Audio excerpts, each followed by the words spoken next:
So now I'm ready to put these boards together. So I brought them into the greenhouse and as you can see, they're sitting here. If you're lucky, the boards are going to fit right in, and all you're going to need to do is hammer them. So that's one more tool you're going to need, is what I call a 4-pound persuader. Excuse the noise here.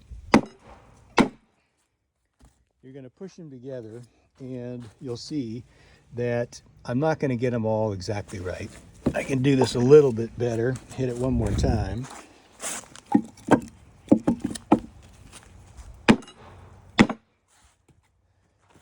That's about as good as I'm going to get. So one of them is going to be snug, the other two are not.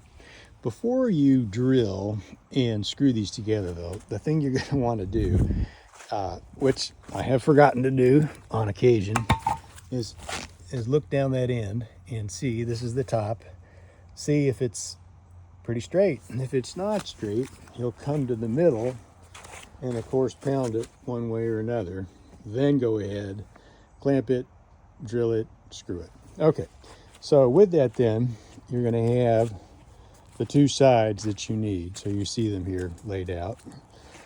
Now going to the next step, you'll see on this other box I've already taken the next couple steps. So the first thing is I'm sort of squaring this up with the one behind it, and I've lifted up each of the two sides and I have pulled them together by those 3 boards that I mentioned earlier. So these boards are screwed in with those 3-inch screws, and I'm just gonna put them in here. I'll use a level as I do that to make sure it's as straight as I can. Put in the other side, and then a step I often forget is these are not structural, obviously, but they do help, of course, for that top board. So you've got to remember to put in your 4x4s. And for that, I'll just put in 2 bolts, right? You don't really need much. These boards are already attached by your smaller screws. And so I just need 2 to hold that in place. The trick is to sort of try to make this as level as possible. Okay, so now I've got, as you can see, just 3 sides done. And the reason for that is I'm in this structure where I can't bring the soil in readily with a truck or a tractor or anything. So I have to wheelbarrow it in. So if I'm going to do that, I want to keep it open so I can get the soil in. So what I'm going to do is come in all the way through here and dump my soil starting at the far end. Fill it, mounting it as I go, and then I'll stop when I'm about halfway. As you recall, at that point, I'm going to put in my brace. Now, on the question of what to line your beds with. So I mentioned you could use landscape fabric and plastic. I like the plastic because it, by people smarter than me, apparently is better. So I use the LDPE plastic, low density polyethylene, and it's supposed to be food grade. It's supposed to not harm plants, etc., etc. So, and it's 4 years UV protected. I don't think I necessarily did that earlier on. And what you'll see through time over here, for example, you'll see the soil's going to drop down.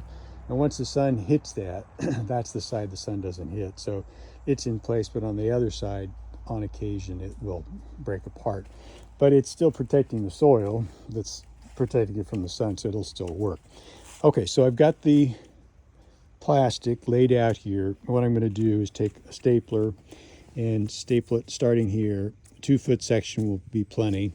And I go around, and at the corners, of course, you're going to need to sort of cut this so that it'll sit flat. I'll put that all the way around, leaving a section for later when I can close the whole thing. And away you go. The other thing people will be asking about is what we're doing. I need to square this up. And yes, you can do it now. I did it. So I went from corner to corner. So that far corner over here, and I measured it 156, and then the other corner, etc. You can do it now, but as long as it's reasonably close, you can actually adjust it even with the soil inside. These all just sit right on top of the landscape fabric, so they're movable. Earlier I tried to sort of embed them over there, and that's like totally useless and unnecessary. So here you have it. simpler approach. As I've said, hardware all covered, plastic to protect the soil from the wood, but also the wood from the moisture. So if you put in this plastic, the wood doesn't get wet, at least on the inside, and that means it's going to last God knows how many extra years, so it's worth it.